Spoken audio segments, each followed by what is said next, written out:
Mlango wa 7. Katika mwaka wa kwanza wa Belshaza mfalme wa Babeli, Danieli aliona ndoto na maono ya kichwa chake kitandani mwake. Basi akaiandika ndoto, akatoa habari ya jumla ya mambo hayo. Danieli akanena akisema, naliona katika maono yangu wakati wa usiku, na tazama, hizo pepo 4 za mbinguni zilivuma kwa nguvu juu ya bahari kubwa.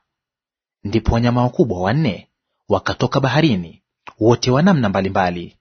Wa kwanza alikuwa kama simba, naye alikuwa na mabawa ya tai. Nikatazama, hata mabawa yake yakafutuka manyoya, akainuliwa katika nchi, akasimamishwa juu kwa miguu miwili kama mwanadamu, naye akapewa moyo wa kibinadamu. Na tazama, mnyama mwingine wa pili kama dubu, naye aliinuliwa upande moja, na mifupa 3 ya mbavu ilikuwamo kinywani mwake katika meno yake. Wakamwambia mnyama huyo hivi, inuka, ule nyama tele. Kisha nikatazama, na kumbe mnyama mwingine kama chui, naye juu ya mgongo wake alikuwa na mabawa 4 kama ya ndege. Mnyama huyo alikuwa na vichwa 4, akapewa mamlaka. Baadaye nikaona katika njozi ya usiku, na tazama, mnyama wa 4 mwenye kutisha, mwenye nguvu, mwenye uwezo mwingi, naye alikuwa na meno ya chuma makubwa sana. Alikula na kuvunja vipande vipande na kukanyaga mabaki kwa miguu yake. Na umbo lake lilikuwa mbali kabisa na wale wa kwanza, naye alikuwa na pembe 10. Nikaziangalia sana pembe zake, na tazama, pembe nyingine ikazuka kati yao, nayo ilikuwa ndogo, ambayo mbele yake pembe 3 katika zile za kwanza zikang'olewa kabisa. Na tazama, katika pembe hiyo mlikuwa na macho kama macho ya mwanadamu, na kinywa kilichokuwa kikinena maneno makuu. Nikatazama, hata viti vya enzi vikawekwa, na mmoja aliye mzee wa siku ameketi. Mavazi yake yalikuwa meupe kama theluji, na nywele za kichwa chake kama sufu safi. Kiti chake cha enzi kilikuwa miali ya moto, na gurudumu zake moto uwakao. Mto kama wa moto ukatoka ukapita mbele zake.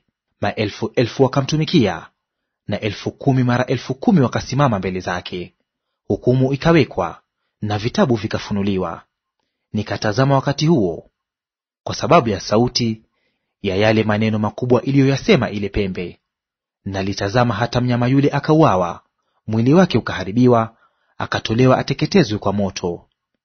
Na kwa habari za wale wanyama wengine, walinyang'anywa mamlaka yao, walakini maisha yao yalidumishwa kwa wakati na majira. Nikaona katika njozi ya usiku, na tazama, mmoja aliye mfano wa mwanadamu akaja pamoja na mawingu ya mbingu, akamkaribia huyo mzee wa siku, wakamleta karibu naye. Naye akapewa mamlaka na utukufu na ufalme, ili watu wa kabila zote na taifa zote na lugha zote wamtumikie.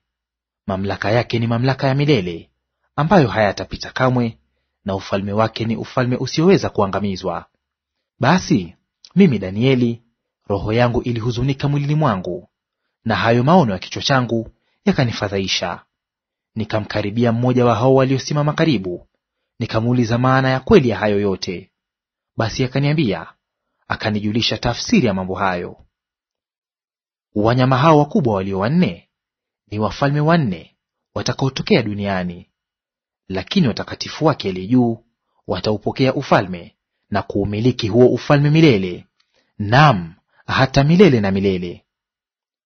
Kisha nalitaka kujua maana ya yule mnyama wa 4 aliyekuwa mbali na wenziwe wote, wenye kutisha sana, ambaye meno yake yalikuwa ya chuma na makucha yake ya shaba, aliyekula na kuvunja vipande vipande na kukanyaga mabaki kwa miguu yake.